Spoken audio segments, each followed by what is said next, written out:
বিসমিল্লাহির রহমানির রহিম। প্রিয় সাংবাদিক বন্ধুগণ, আসসালামু আলাইকুম।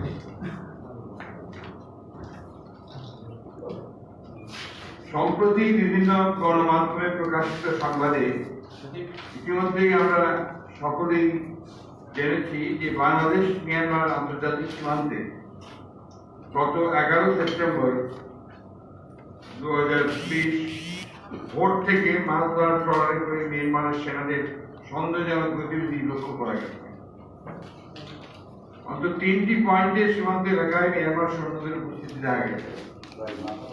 গণমাধ্যম সূত্রে জানা গেছে যে দুই দেশের আন্তর্জাতিক সীমান্তের অন্তত 3 পয়েন্টে কান ইউন তোয়াং, মিন গা নার্গি ও গা কুয়ে ট্রলার থেকে মিয়ানমার সেনাবাহিনীর সৈন্যদের নামতে দেখা গেছে। সীমান্ত পয়েন্টগুলোর মধ্যে একটি দূরত্ব আন্তর্জাতিক সীমান্ত রেখার 200 মিটারের মধ্যে। এই 3 পয়েন্টে মাছ ধরার ট্রলারের কাঠের নিচে বসিয়ে সৈন্যদের জড়ো করা হয়েছে বলে সংবাদে প্রকাশিত হয়েছে। নিরাপত্তা বিশ্লেষকদের ধারণা, মিয়ানমার সেনাবাহিনী একদিনেই 1000-এর বেশি সৈন্যের সমাবেশ ঘটিয়েছে। 2017 সালের 25 আগস্ট রাখাইনে গণহত্যা শুরুর সময় মিয়ানমার সেনাবাহিনী একইভাবে সংশ্লিষ্ট এলাকায় সৈন্য সমাবেশ করেছিল।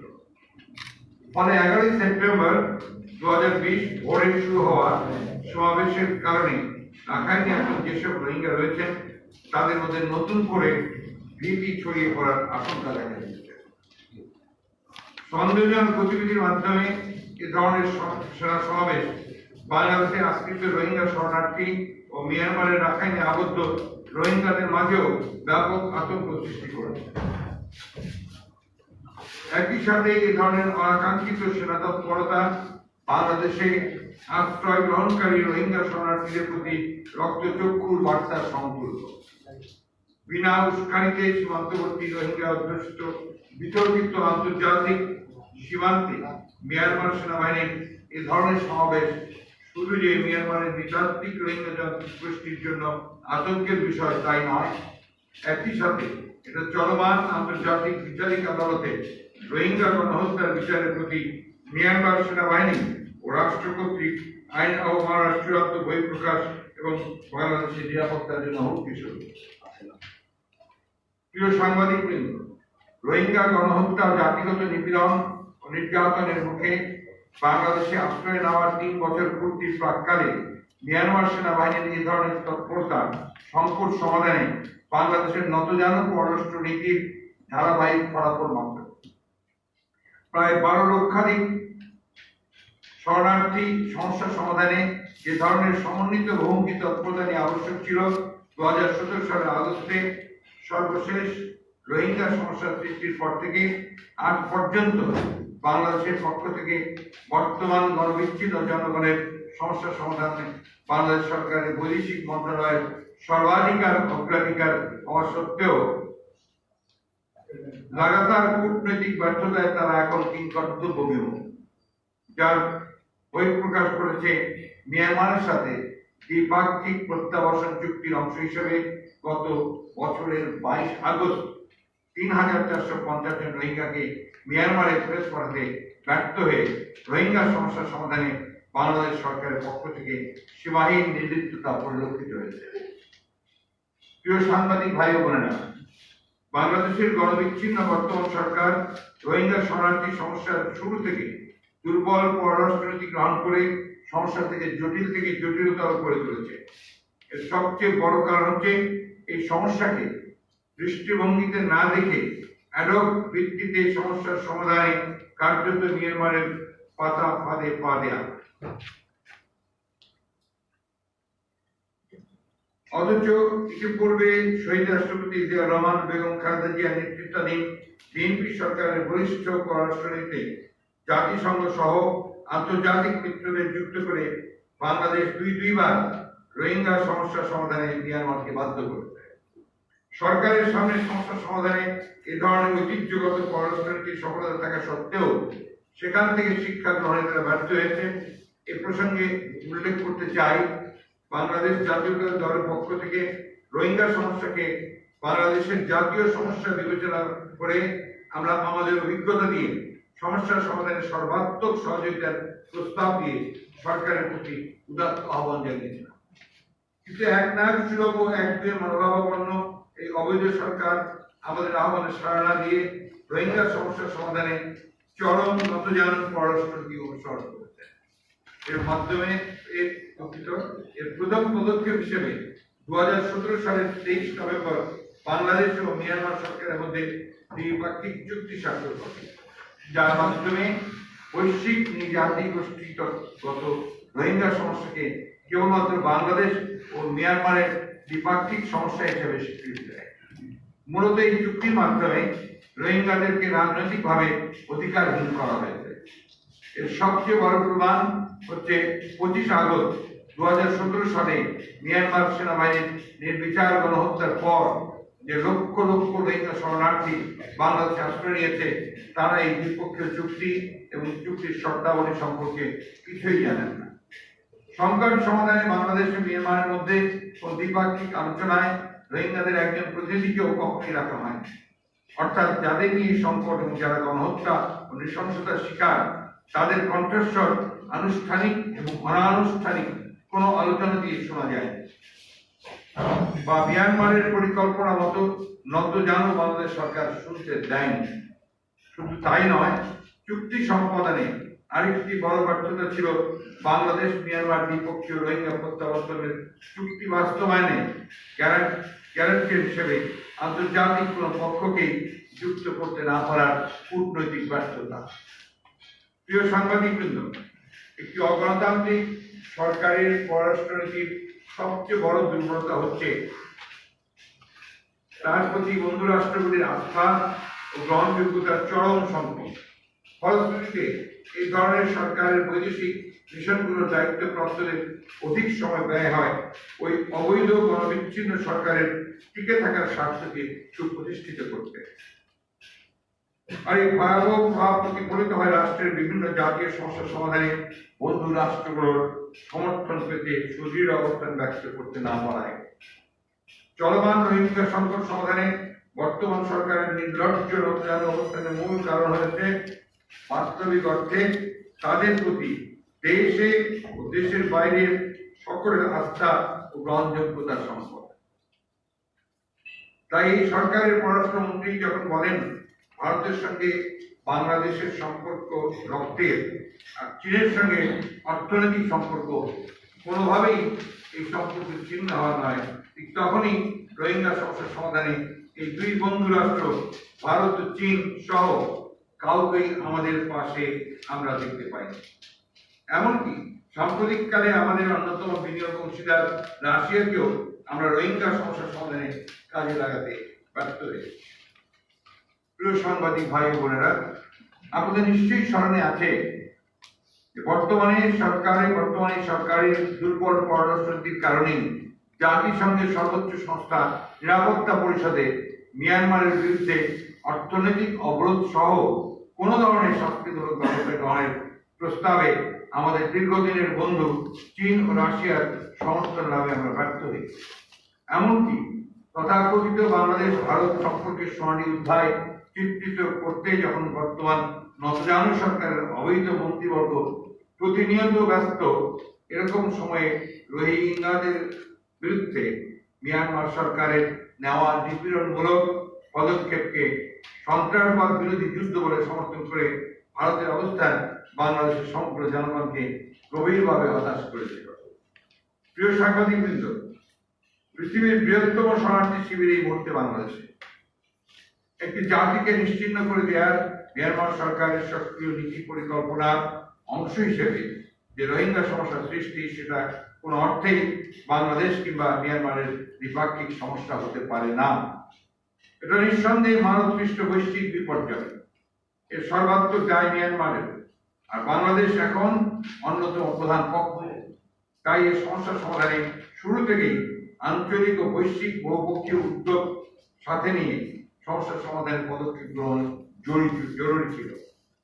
কিন্তু লাগাতার ভাবে এক নায়ক রাষ্ট্র ক্ষমতাকে কুক্ষিত করতে, বিরোধীদের উপর সীমাহীন নির্মম দমন নিপীড়ন ও 30 ডিসেম্বরের মতো মধ্যরাতের নির্বাচনের বিতর্কিত বিষয়গুলোর কারণে বহির্বিশ্বে শেখ হাসিনা সরকারের গ্রহণযোগ্যতা যে তলানিতে গিয়ে থেকেছে তা ফিরে পাওয়ার ব্যর্থ চেষ্টাই আমাদের দলবাদ কূটনীতিকদের বেশিরভাগ সময় কেটে যায়। রোহিঙ্গা সমস্যার কার্যকরী সমাধানে যে ফলপ্রসূ পৃথিবী গ্রহণ করা দরকার তা উপলব্ধিতে সরকার সম্পূর্ণরূপে ব্যর্থ হওয়ার ফলে 2019 সালের 29 ডিসেম্বর জাতিসংঘের সাধারণ পরিষদে মিয়ানমারের রোহিঙ্গা জাতিগোষ্ঠীর উপর মানবাধিকার লঙ্ঘনের নিন্দা জানিয়ে যে প্রস্তাব পাশ হয় তার পক্ষে মোট ভোট পড়েছিল 134 এবং বিপক্ষে 9। ভোটদানের বিরোধী ছিল 28টি দেশ। জাতিসংঘের সাধারণ পরিষদে অনুষ্ঠিত ভোটের অধিকতর কূটনৈতিক বিশ্লেষণে বহির্বিশ্বে বাংলাদেশের কূটনৈতিক সক্ষমতার চরম হতাশাজনক চিত্র পরিস্ফুট হয়েছে। আমাদের জন্য অত্যন্ত হতাশার বিষয় হচ্ছে রোহিঙ্গা নিপীড়ন বন্ধ, সহিংসতার নিন্দা ও নিরাপদ সম্মানজনক প্রত্যাবর্তনের প্রস্তাবেও আমরা আমাদের ঘনিষ্ঠতম প্রতিবেশী ভারতের সমর্থন আদায় করতেও ব্যর্থ হয়েছি। যেমনটা ব্যর্থ হয়েছি বাংলাদেশের স্বাধীনতার পর থেকে আজ পর্যন্ত আর্থিক বিচারে আমাদের প্রধান উন্নয়ন অংশীদার জাপান ও দক্ষিণ পূর্ব এশিয়ার আঞ্চলিক জোট আসিয়ানভুক্ত দেশগুলো প্রস্তাব নিতে সমর্থন আদায়। চীন রাশিয়ার ক্ষেত্রে একই কথা প্রযোজ্য। আমাদের কূটনৈতিক ব্যর্থতায় রোহিঙ্গা সমস্যার সমাধানে এই অঞ্চলের অন্যতম আঞ্চলিক ফোরাম হিসেবে পরিচিত আসিয়ানকেও ন্যূনতম কাজে লাগাতে ব্যর্থ হয়েছে। প্রিয় সাংবাদিক বৃন্দ, আমরা অত্যন্ত সুস্পষ্টভাবে বলতে চাই, বাংলাদেশের পররাষ্ট্রনীতিতে এই মুহূর্তে সবচেয়ে অগ্রাধিকার বিষয় হওয়া বাঞ্ছনীয় ছিল রোহিঙ্গা শরণার্থী সমস্যার সমাধান। সরকারের সামগ্রিক কার্যকলাপ বিবেচনায় এ ধরনের অগ্রাধিকার সর্বদাই অনুপস্থিত। এর বড় প্রমাণ হচ্ছে এখন পর্যন্ত এই সমস্যার বিষয়টিকে কেন্দ্র করে প্রধানমন্ত্রী কোনো বিশ্ব নেতার সঙ্গে সাক্ষাৎ করেননি, বিশ্ব সফর করেননি এবং জাতিসংঘে সেইভাবে গুরুত্ব সহকারে বিষয়টাকে তুলে ধরতে পারেননি, যার ফলে রোহিঙ্গা সমস্যার সমাধানে আমরা বৈশ্বিক, আঞ্চলিক ও দ্বিপাক্ষিক সকল স্তরেই ব্যর্থ হয়েছি। বর্তমান গণবিচ্ছিন্ন সরকারের নতজানু পররাষ্ট্র নীতির সুযোগে রোহিঙ্গা সমস্যার সমাধান আজ কঠিন থেকে কঠিনতর হচ্ছে। আমরা বিশ্বাস করি সরকারের দুর্বল নীতি আজ মিয়ানমার সরকারের কাছে স্পষ্ট। এর পরিপূর্ণ সুযোগ গ্রহণ করেই মূলত মিয়ানমার সেনাবাহিনী সম্পূর্ণ অযাচিত ও উদ্দেশ্যমূলকভাবে বাংলাদেশ মিয়ানমার আন্তর্জাতিক সীমান্তে সেনা সমাবেশ করার দুঃসাহস দেখাচ্ছে। বাংলাদেশ জাতীয়তাবাদী দল বিএনপির পক্ষ থেকে মিয়ানমার সেনাবাহিনীর এমন সেনা সমাবেশের আমরা তীব্র প্রতিবাদ এবং নিন্দা জানাচ্ছি। এছাড়া মিয়ানমার সেনাবাহিনীর এই ধরনের তৎপরতা রুখতে সর্বাত্মক প্রস্তুতি গ্রহণপূর্বক আঞ্চলিক কূটনৈতিক উদ্যোগ গ্রহণে পদক্ষেপ গ্রহণ করতে নতজানু সরকারের প্রতি আহ্বান জানাচ্ছি। প্রিয় সাংবাদিক ভাই ও বোনেরা, বৈশ্বিক মহামারী সমগ্র বিশ্বের সার্বিক পরিকল্পনা আর দৃষ্টিভঙ্গিতেই বড় ধরনের পরিবর্তন এনেছে। করোনা পরবর্তী বিশ্বে যে পরিবর্তন সমগ্র বৈশ্বিক নীতিতে বড় ধরনের প্রভাব রাখবে। রোহিঙ্গা সমস্যার বাইরে নয়, আমাদের মনে রাখতে হবে রোহিঙ্গা জাতিগোষ্ঠী বর্তমান বিশ্বের সবচেয়ে নিপীড়িত জনগোষ্ঠী।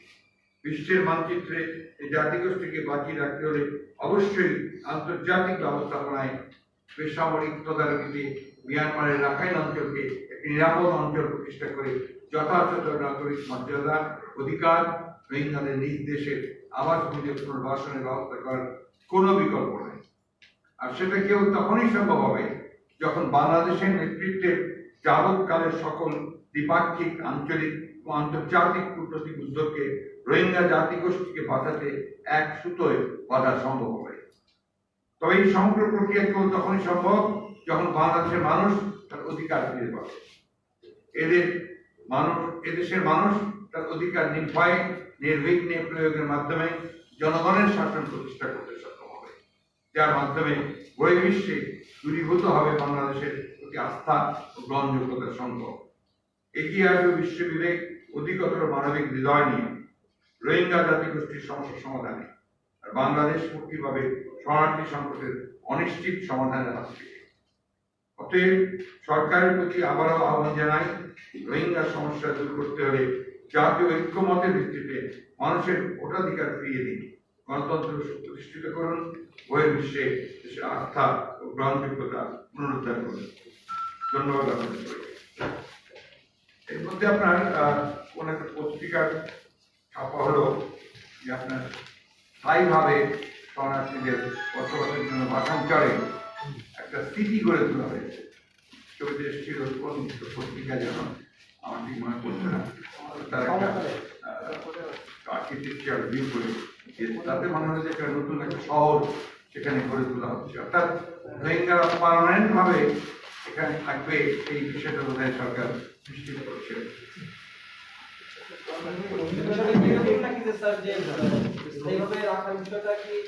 তাদের মানে সহমর্মিতা, যেটা আপনারা আগেও বলেছেন, তারা বিশ্বের কাছে সহমর্মিতা নেওয়ারই একটি প্রয়াস কিনা এই স্থায়ী বসবাস করার সহমর্মিতা নিতে চায় কাদের কাছ থেকে? যারা তাদের ঘনিষ্ঠ বন্ধু, রক্তের সম্পর্ক যাদের সঙ্গে নাকি আপনার তাদের কাছে এই সহমর্মিতা স্থায়ী রেখে সহমর্মিতা তো আপনার বাংলাদেশের মানুষের কল্যাণের জন্য নয়।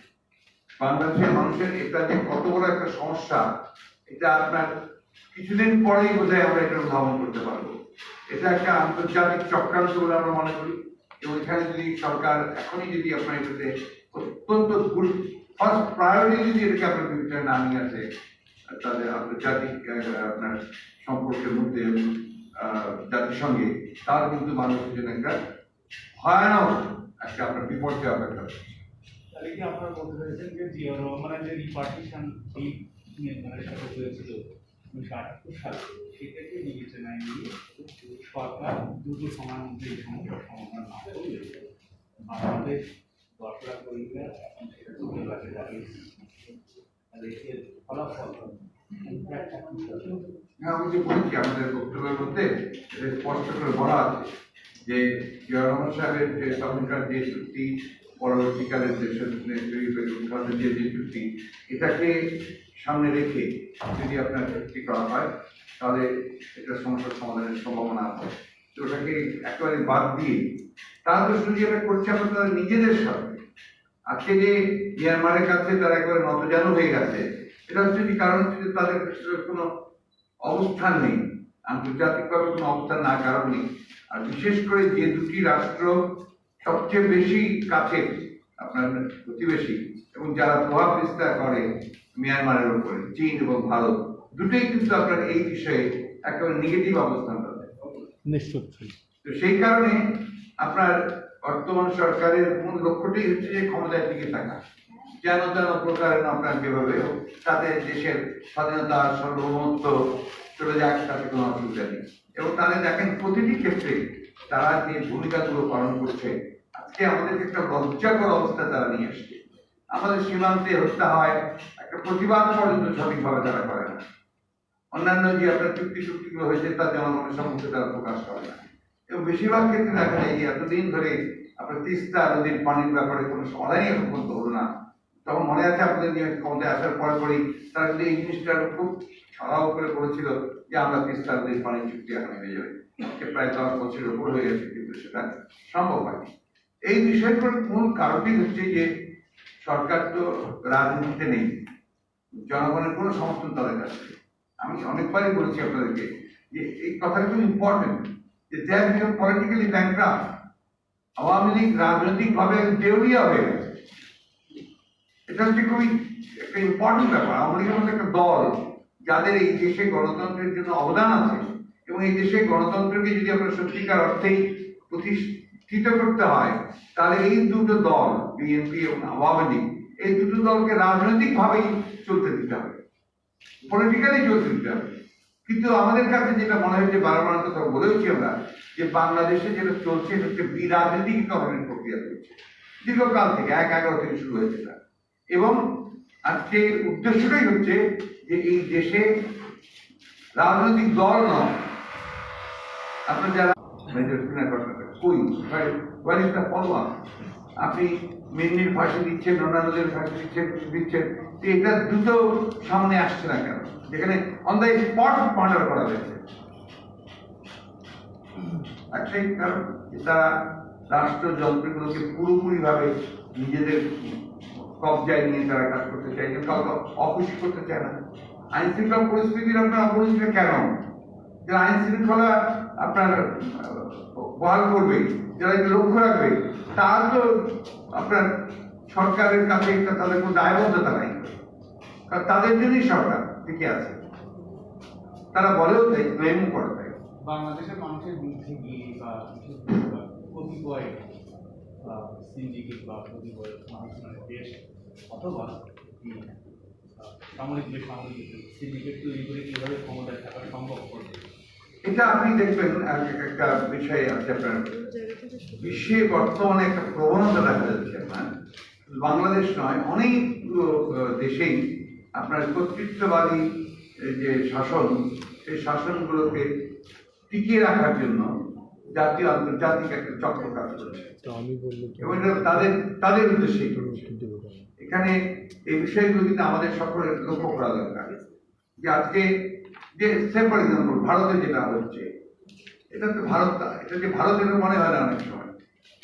দিস ইজ ইন্ডিয়া, এটা সোল অফ ইন্ডিয়া, এটা তো ভিন্ন জিনিস।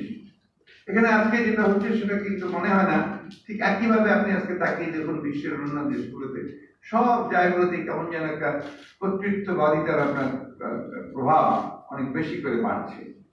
এখানে আমেরিকাতে, যাকে আমরা সবচেয়ে বড় গণতান্ত্রিক দেশ বলি, তার রাষ্ট্রপতির যে সমস্ত বক্তব্য, আমরা যারা গণতন্ত্রে বিশ্বাস করি আমরা তো উদ্বিগ্ন না, শুধু চিন্তিত হয়ে যাচ্ছি যে what is the fate of democracy. যারা গণতন্ত্রের প্রবক্তা, যারা গণতন্ত্রের কথা বলেন এবং ক্লেম করেন যে তারাই হচ্ছেন সবকিছু, তারা যদি আজকে বলেন যে democracy is not the priority, পরিষ্কার ভাষায় বলে যে গণতন্ত্রের প্রায়োরিটি না, প্রায়োরিটি হচ্ছে সিকিউরিটি। কার সিকিউরিটি? তাদের সিকিউরিটি।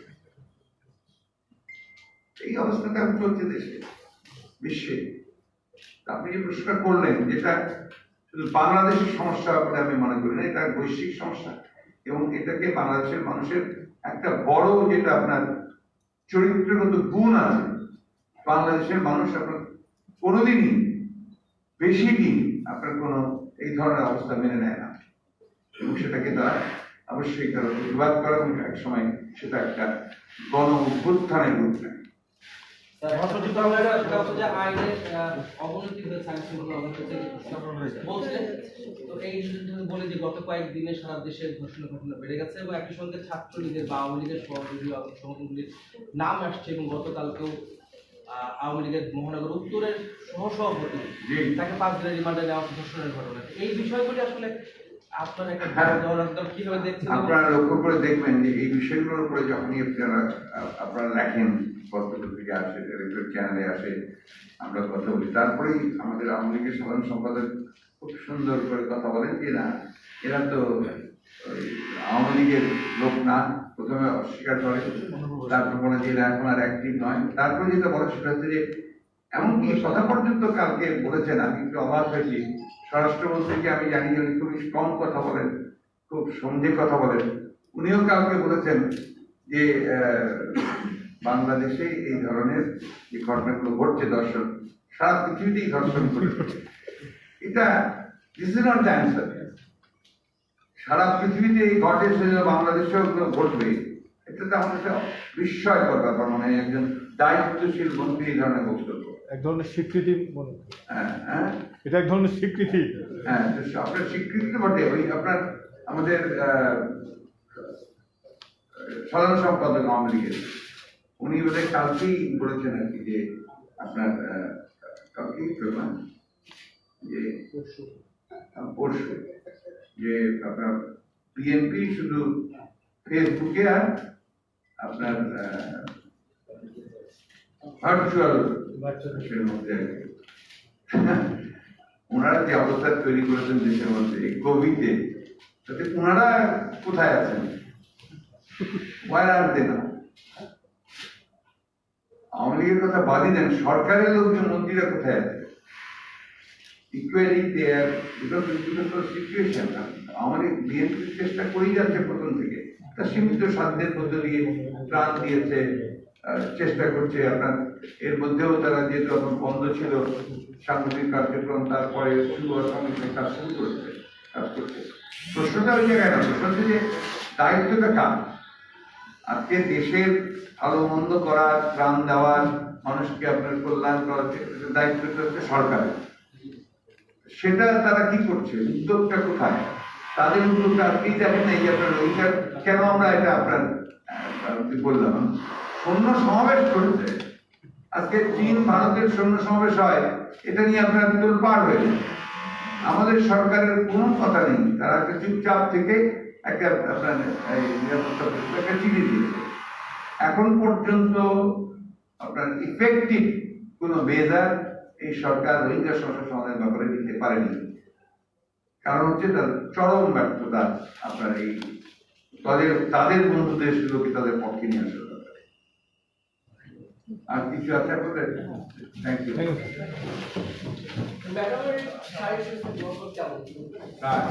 ম্যাডামের সাথে তো কোনো ম্যাডাম তো আপনার বসেন, কেমন ছিলেন তেমন খুব একটা সাহেবরা যেটা বলছেন যেটা শুনেছেন আপনারা সবাই জানেন, তাতে খুব একটা ইম্প্রুভমেন্ট সংসারে আবার হতেও পারছেন না। স্যার একটা বিষয় স্যার একটু অ্যাড করি, যেটা হচ্ছে যে গত দুদিন আগে পরশু দিন যদি সাংবাদিকরা বলেছেন যদি সরকার চান বা আপনার অনুমতি দেয় ম্যাডামকে বাইরে যাওয়া, সেক্ষেত্রে তারা তাদের দেশে চিকিৎসা দিতে পারে। ব্রিটেন এখনো আমরা একটা ডেমোক্রেটিক এবং তাদের মধ্যে সভ্যতা, ভদ্রতা এই বিষয়গুলো এখনো যথেষ্ট অন্যান্য যে কোনো দেশের চাইতে। কিন্তু তারা একটা গণতান্ত্রিক দেশ হিসাবে একটা গণতান্ত্রিক নেতা তাকে আপনার তার প্রতি তাদের যে দায়িত্ব সেই কথাই তারা বলেছে। না না, তাদেরকে ধন্যবাদ জানাই, তাদেরকে ধন্যবাদ জানাই। রবার্ট ডিক্সন স্পেসিফিক ভাবে বলছি, চেয়ারপারসন তার পরিবারের সদস্যরা সেখানে আছেন এবং খালেদা জিয়া তার ভিসা যদি লাগে তারা দেবে, কিন্তু চান তাহলে বিশেষে যেহেতু তার কোনো বাধা নেই, অন্তত এই বিষয়টা নির্ভর করছে বেগম আপনাদের পক্ষ থেকে দেশনেত্রী বেগম খালেদা জিয়ার চাওয়া এবং সরকারের দেওয়া। বেগম খালেদা জিয়া যদি বাইরে যেতে চান, সেটা যদি আপনার পরিবারের পক্ষ থেকে বা আমাদের পক্ষ থেকে যেই পক্ষই হোক যদি সরকারের কাছে বলে, তাহলে সরকার যদি দেয় তাহলে তো যেতে পারবেন, তার আগে তো যেতে পারবেন না। এখন পর্যন্ত যেটা আছে শর্ত আপনার, সেই শর্তে তো যাওয়ার কোনো বিষয় নেই। এখন পর্যন্ত দেশের বেগম খালেদা জিয়া তো কিছু বলেননি বা পরিবার থেকেও কিছু বলা হয়। সুতরাং আমরা তাকে ধন্যবাদ জানাই যে তিনি তার যে ডেমোক্রেটিক যে জেস্টার, একটা ডেমোক্রেটিক লিডারের প্রতি, ফরমার প্রাইম মিনিস্টার, এই জন্য আমরা তাকে